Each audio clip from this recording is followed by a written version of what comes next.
যেখানে দাঁড়িয়ে আছি এটা হচ্ছে সিঙ্গাপুর থেকে যারা বাই রুটে মালয়েশিয়া যেতে যাচ্ছেন, এটা হচ্ছে জোহর বারো যে বর্ডারটা, আর সিঙ্গাপুরের এই জায়গাটার নাম হচ্ছে উডল্যান্ড। এই লোকেশনটা দিয়ে এটা হচ্ছে উডল্যান্ড বাস স্টপেজ বা এই এরিয়াটার নাম হচ্ছে উডল্যান্ড। এখান থেকে হচ্ছে আপনাকে হচ্ছে বর্ডারটা ক্রস করে মালয়েশিয়া ঢুকতে হবে।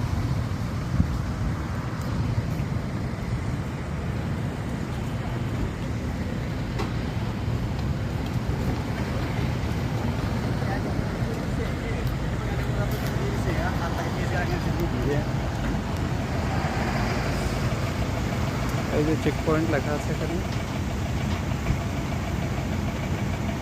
এই চেক পয়েন্টটা দিয়ে হচ্ছে আপনাকে ইমিগ্রেশনটা ক্রস করে মালয়েশিয়া যেতে হবে, বাই রোডে যাওয়ার জন্য সিস্টেম আর কি।